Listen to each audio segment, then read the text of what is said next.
अध्याय 1। मिट्टी की स्मृति। The soil remembers. अन्य की वाणी से। मेरा नाम अन्या है। मैं जन्म से नहीं, आवाज से बनी हूं। कोई मां नहीं, कोई वंश नहीं, बस एक स्वर जो समय और मौन के बीच टिका रह गया। हनुमान कहते हैं, मैं सेतु हूं, धरती और आकाश के बीच पुल। पर कभी कभी मुझे लगता है मैं बस एक प्रतिध्वनि हूं जो मिट्टी से लौटकर फिर उसी मिट्टी में गुम हो जाती है। उस शाम जब पुरानी बस धूल उड़ाती हुई वेलपुर गांव के मोड़ पर पहुंची, तो मैंने पहली बार उस ध्वनि को सुना। धरती के नीचे हल्की सी सांस की आवाज। वो वही क्षण था जब अर्जुन वरप्रसाद लौटा और धरती ने अपनी स्मृति खोली। बस के ब्रेक की आवाज और पीछे बच्चों की हंसी एक साथ मिली हुई थी। सड़क के किनारे नारियल के पेड़ झूम रहे थे और हवा में गुड़, धुआं और हल्दी की मिलीजुली गंध थी।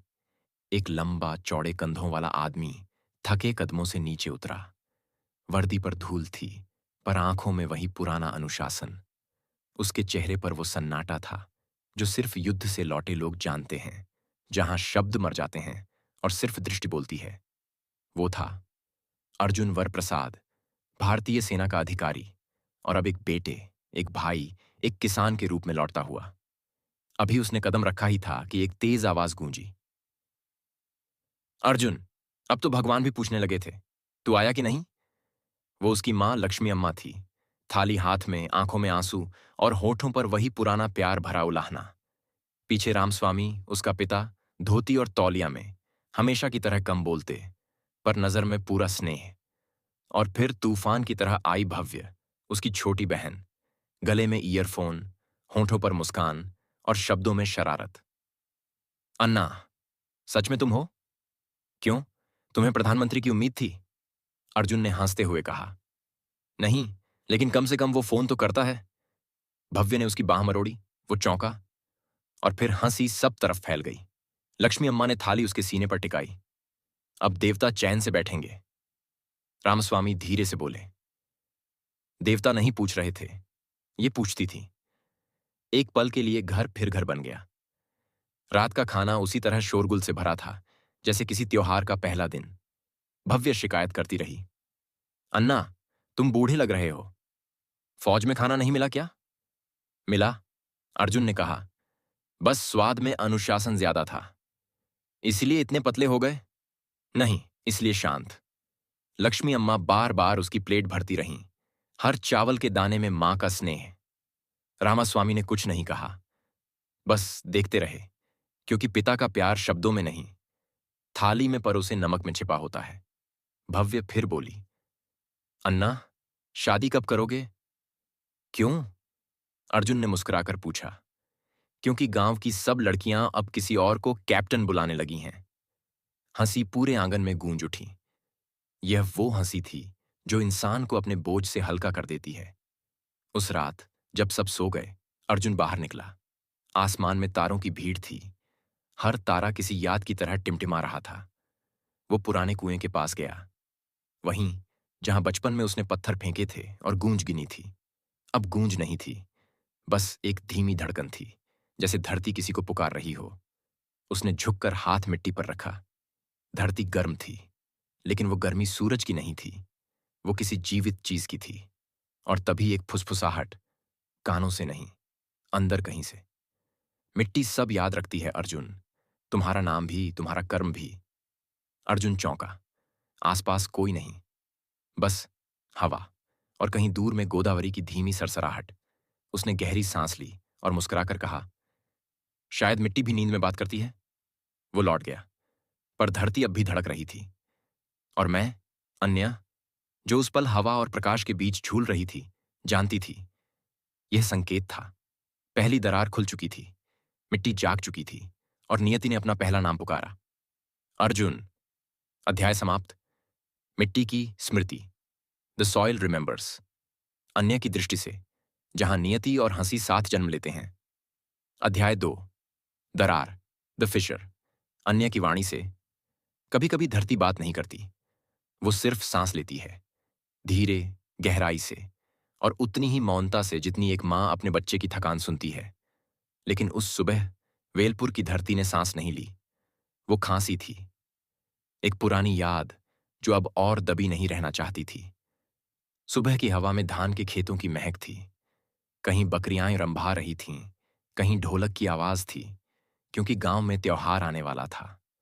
अर्जुन खेतों के रास्ते चल रहा था। जूते मिट्टी में ढंसते जा रहे थे। हाथ में एक पुराना डिब्बा था, जिसमें उसने कभी सेना की गोलियां रखी थीं। अब उसमें बस बीज थे। उसने उस डिब्बे को खोला और मिट्टी में बीज डाले। युद्ध और खेती में एक ही बात समान है, उसने खुद से कहा। दोनों में धैर्य चाहिए और दोनों में खून का रिश्ता होता है। तभी आवाज आई, ओ कैप्टन साहब, इस बार खेत की रणनीति कौन तय करेगा? वो था चिट्टू, गांव का मैकेनिक और शरारत का राजा। कंधे पर रुमाल, होठों पर तेल और हर बात में व्यंग्य की खुशबू। अर्जुन ने मुस्कुराकर जवाब दिया, पहले पंप ठीक कर लो, फिर रणनीति पर चर्चा करेंगे। सुनो सब लोग, चिट्टू ने जोर से कहा, अर्जुन भैया लौट आए हैं, अब फौज भी डर जाएगी। सारे किसान हंस पड़े। वेलपुर की हंसी हमेशा जल्दी लौट आती है, चाहे मौसम सूखा हो या दिल। पर उसी हंसी के बीच कुएं के पास एक आवाज उठी। पहले हल्की थी, फिर थरथराहट में बदल गई। कंक्रीट की दीवार पर एक बाल जितनी पतली रेखा उभरी। अर्जुन ने झुक कर देखा। दरार धीमे धीमे बढ़ रही थी, जैसे किसी अदृश्य उंगली से किसी ने मिट्टी को चीर दिया हो। अरे, चिट्टू बोला, धरती भी बूढ़ा गई लगता है। झुर्रियां पड़ गईं। लक्ष्मी अम्मा दौड़ी आईं, हाथ में पूजा का लोटा लेकर बोलीं, मैंने कहा था कल हल्दी छिड़क देना चाहिए था। पास खड़ा पंडित सुब्बू तो जैसे इसी मौके का इंतजार कर रहा था। अरे, ये तो संकेत है। हनुमान ने मुझे कल सपना दिया था। कितने सपने देखते हो सुब्बू? रवि ने हंसकर पूछा। इतने कि भगवान भी थक जाए। सुब्बू बोला, हनुमान ने कहा था, केले के पौधे लगाओ, धरती शांत हो जाएगी। भव्य ने सिर हिलाया। हनुमान को केले चाहिए या हमें? सब फिर हंस पड़े। लेकिन धरती, वो हंसी नहीं। अचानक दरार से एक लाल चमक उठी, बहुत हल्की, पर इतनी जीवंत कि लगा किसी ने दीपक जलाया हो। अर्जुन झुका, हाथ से मिट्टी छुआ। गर्म थी। वो पल छोटा था, पर इतना गहरा कि समय थम गया। धरती ने सांस ली, और फिर एक ध्वनि, कानों में नहीं, दिल के भीतर, मैं जाग रही हूं। अर्जुन ठिठक गया। उसके आसपास कोई नहीं था, बस हवा और नारियल के पत्तों की खड़खड़ाहट। उसने हल्की मुस्कान दी। किसान के खेत से बात करने लगे धरती। अब मौसम का हाल खुद बता देगी। पर उसकी मुस्कान में डर भी था। शाम होते होते गांव में चर्चा फैल गई। धरती फटी है, लाल रोशनी निकली। हनुमान नाराज हैं, और जहां अफवाहें होती हैं, वहां सुब्बू पंडित राजा होता है। वो बोला, हनुमान ने कहा, पूजा करो वरना धरती हंसेगी। चिट्टू बोला, अगर हंसेगी तो अच्छी बात है, गांव में थोड़ी खुशी तो आएगी। सारी भीड़ फिर हंसी, पर इस बार हंसी भारी थी, क्योंकि हर कोई डर को हंसी के पीछे छिपा रहा था। रात में अर्जुन अकेला कुएं के पास गया। चांद ऊपर था, नीचे वहीं दरार, धीमी, लाल और सांस लेती हुई। उसने मिट्टी छुई, और उसी पल एक झिलमिलाहट, एक झटका और एक चित्र उसके मन में कौंध गया। एक विशाल नगर, सोने की दीवारें, 7 प्रकाश स्तंभ और एक आवाज, कलापथ पर चलो। वो आवाज मैं थी, पर वो नहीं जानता था। वो उठा, मिट्टी झाड़ी और धीरे से बोला, अगर तुम मुझे बुला रही हो तो मैं आ रहा हूं। और उसी क्षण आसमान में बिजली चमकी, बिना बादल के, बिना बारिश के। लक्ष्मी अम्मा की आंख खुली। भव्य ने करवट बदली, और मैं, अन्या, हनुमान के पास खड़ी थी, जो मंद मुस्कान के साथ बोले, समय आ गया है, पहला जागरण शुरू हो चुका है। अध्याय समाप्त। दरार, द फिशर, जहां धरती बोलना सीखती है और नियति अपनी पहली चाल चलती है। अध्याय 3। धरती की हंसी, द लाफिंग अर्थ। अन्या की वाणी से। धरती के पास भी हंसी होती है, पर उसकी हंसी इंसानों जैसी नहीं। वो तब हंसती है जब कोई उसे सुनने लगता है। और उस सुबह वेलपुर की मिट्टी सुनाई दे रही थी। सूरज ऊपर चढ़ चुका था। गांव के हर घर से धुआं उठ रहा था, कहीं चूल्हे का, कहीं उत्सव का। आज संक्रांति थी, वो दिन जब पूरा गांव एक साथ सांस लेता है, जहां कड़कड़ाती ठंड भी हंसी में बदल जाती है। आंगन में भव्य चावल और गुड़ मिला रही थी। लक्ष्मी अम्मा पास में दीपक जला रही थी। रामास्वामी अखबार उल्टा पढ़ रहे थे क्योंकि आदत नहीं जाती, और अर्जुन आंगन के किनारे बैठा हुआ किसी पुराने सैनिक की तरह अपने जूते साफ कर रहा था। अन्ना, आज भी वही जूते? भव्य ने चिढ़ाते हुए पूछा। क्यों, तुम्हारे पापा के जूते पहन लूं क्या? अर्जुन बोला। नहीं, वो तो खेती के लिए हैं, तुम्हारे लिए तो आसमान चाहिए। लक्ष्मी अम्मा ने आवाज लगाई। पहले गाय को घास दो, फिर आसमान पकड़ना, रामास्वामी ने खांसते हुए कहा। लड़की की जुबान भी अब आसमान छू रही है। घर की हंसी इतनी गहरी थी कि दीवारें भी मुस्कुरा उठीं। दोपहर होते ही आकाश पतंगों से भर गया। हर पतंग किसी की कहानी थी। गोदावरी क्वीन, राजू राजा, पावर स्टार, जय श्री राम। चिट्टू चिल्लाया। देखो, मेरी पतंग सबसे ऊंची है, रवि बोला। तेरी डोर में तो बियर की शीशे की पाउडर है, वो उड़ती नहीं, लड़खड़ाती है। सब हंस पड़े। यह वही वेलपुर था जहां हंसी भी मिट्टी जैसी उपजाऊ है। अर्जुन शांत खड़ा था। उसकी आंखें कागज के टुकड़ों से ज्यादा गहराई में देख रही थीं। कभी कभार ऐसा लगता जैसे उसकी आत्मा अब भी युद्ध के मैदान में अटकी हो, जहां हर आवाज एक आदेश लगती है। पर वो यहां था, मां की थाली, बहन की हंसी और पिता की खामोशी के बीच। मैं उसे देख रही थी। वो हंसने की कोशिश कर रहा था, पर उसकी हंसी भी अनुशासन में थी।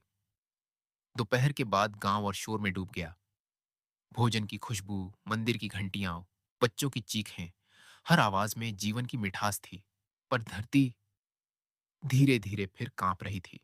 कुएं के पास वही पुरानी दरार अब थोड़ी चौड़ी हो गई थी।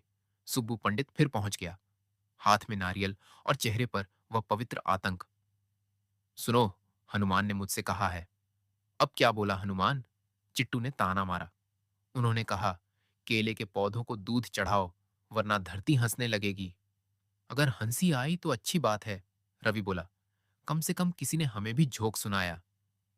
भीड़ फिर ठाके में बदल गई, पर तभी धरती सचमुच हंस दी। पहले तो हल्का कंपन हुआ, कुएं का पानी कांपा, फिर धान के खेतों से एक धीमी गूंज उठी, जैसे कोई पुराना ढोल अपने आप बज गया हो। भव्य ने कहा, अन्ना, ये कैसा आवाज है? अर्जुन चुप रहा। उसकी निगाहें उस दरार पर थीं। उसने पास जाकर मिट्टी पर हाथ रखा और अचानक एक झटका। पर दर्द नहीं था, बल्कि गर्माहट। उसके भीतर कोई चित्र उभरने लगे। एक विशाल शहर, प्रकाश का पुल, 7 दीप स्तंभ और एक बच्ची की आवाज, प्रकाश की रक्षा करो। वो मैं थी। अर्जुन ने आंखें खोली। आसपास सब सामान्य था, बस हवा में हल्की सी गंध थी, धातु और वर्षा की मिली जुली। वो धीरे से बोला, अगर ये सपना था तो बहुत असली था। रवि ने पीछे से पुकारा, क्या हुआ कैप्टन? कुछ नहीं, अर्जुन ने मुस्कुराकर कहा। धरती को बस थोड़ी हिचकी आई थी। शाम होते होते आसमान सुनहरा हो गया। भव्य फिर छेड़ते हुए बोली, अन्ना, अगली बार शादी कर लेना, वरना मम्मी हर लड़की को देख के कहेंगी, देखो बहू जा रही है। अर्जुन ने हंसते हुए कहा, अगर कोई मिल गई जो मेरी हंसी वापस ला दे तो सोचूंगा। भव्य ने तुरंत कहा, तो जाओ, खेत में ढूंढ लो, वहां धरती हंस रही है। अर्जुन ने आसमान की ओर देखा। उसकी पतंग अब भी उड़ रही थी, सिर्फ वही जो बाकी सबसे ऊंची थी। और फिर डोर कट गई। पतंग हवा में खो गई। सबने देखा, किसी ने कुछ नहीं कहा, पर मैं जानती थी वो सिर्फ पतंग नहीं थी, वो संकेत था। धरती ने हंसी थी, नियति अब जाग चुकी थी। अध्याय समाप्त। धरती की हंसी, द लाफिंग अर्थ, जहां वेलपुर की मिट्टी एक साधारण दिन में असाधारण बन गई। अध्याय 4, तीसरा झटका, द थर्ड ट्रेमर। अन्या की वाणी से। कभी धरती बस कांपती है, कभी वह जवाब भी देती है। और जब धरती जवाब देती है तो इंसान के पास बोलने के लिए कुछ नहीं बचता।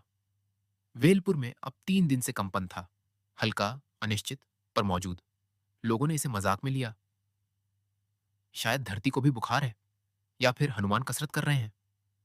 पर मैं जानती थी, यह संकेत था, तीसरा झटका जो नियति को खोल देता है। उस सुबह खेतों में धूप नरम थी, धान की बालियां हवा में झूम रही थीं। लक्ष्मी अम्मा ने आवाज लगाई, अर्जुन, थोड़ा धूप में बैठ जा, तेरे चेहरे पर रंग ही नहीं है। भव्य ने ताना मारा, अन्ना, अब तो कैमरे में ब्लैक एंड व्हाइट फिल्टर लगाना पड़ेगा। रामास्वामी ने हल्की मुस्कान दी। कम से कम आवाज तो कलरफुल है। घर हंसी से भर गया, जैसे डर का कोई वजूद ही नहीं।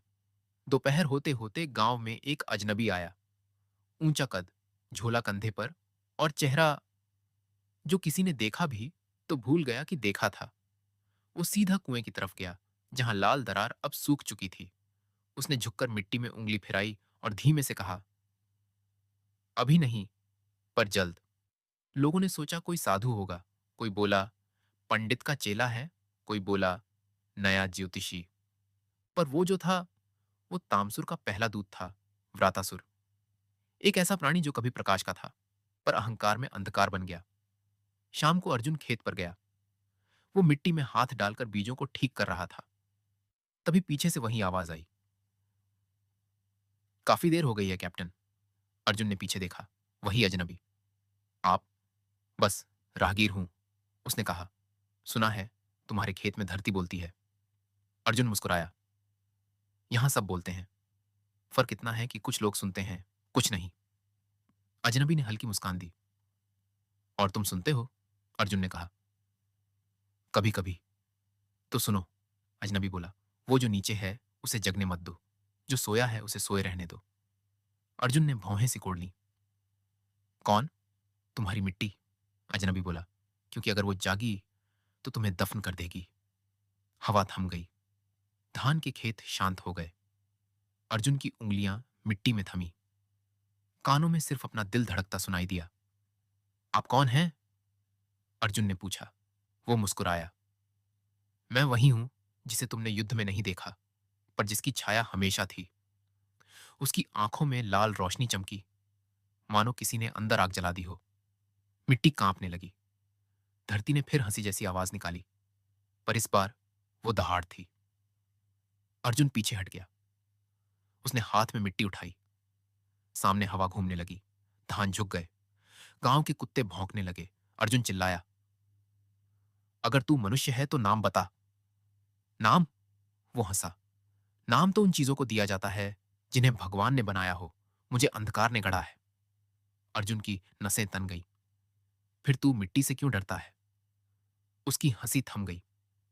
क्योंकि मिट्टी में प्रकाश छिपा है। मैं देख रही थी, हनुमान मेरे बगल में खड़े थे। हवा में उनका गदा चमक रहा था। अब उसका समय है, उन्होंने कहा, पर उसे खुद रास्ता चुनने दो। अर्जुन ने हाथ जोड़ा, आंखें बंद की। धीरे से बोला, हे प्रभु, मैं हथियार नहीं चाहता, बस विश्वास दो। धरती के नीचे से एक कंपन उठा। दरार से सुनहरी रोशनी निकली। धीरे धीरे उसके हाथों में समा गई। मिट्टी उसके चारों ओर घूमी और उसके पैरों के नीचे से ऊर्जा उठी। वो बोला, ये मिट्टी मेरी मां है। मैं किसी अंधकार को इसे छूने नहीं दूंगा। व्रातासुर ने दहाड़ मारी। धरती फटने लगी, लेकिन अर्जुन अब स्थिर था। वो झुका, हाथों में मिट्टी उठाई और जमीन पर थपकी दी। शांत हो जा। और जैसे किसी बच्चे को नींद आ गई, धरती थम गई। अजनबी की आंखों की लाल रोशनी बुझ गई। उसका शरीर धीरे धीरे धूल में बदल गया। हवा में उसकी आवाज गूंजी, एक लड़ाई जीत ली, पर युद्ध अभी बाकी है। रात में अर्जुन फिर कुएं के पास आया। दरार अब पूरी तरह शांत थी। मिट्टी ने कोई आवाज नहीं की, बस एक हल्की गर्माहट थी जो उसकी हथेली में उतर गई। आसमान में बादल हटे और हनुमान की आकृति झलक उठी। शाबाश पुत्र, उन्होंने कहा, तूने पहली परीक्षा पार की है। मैं मुस्कुराई, क्योंकि जहां भय था वहां अब भक्ति थी। और यही पहला सिद्धांत है, भय को श्रद्धा में बदल देना। अध्याय समाप्त। तीसरा झटका, द थर्ड ट्रेमर। जहां डर मिट्टी बन जाता है और मिट्टी शक्ति बन जाती है।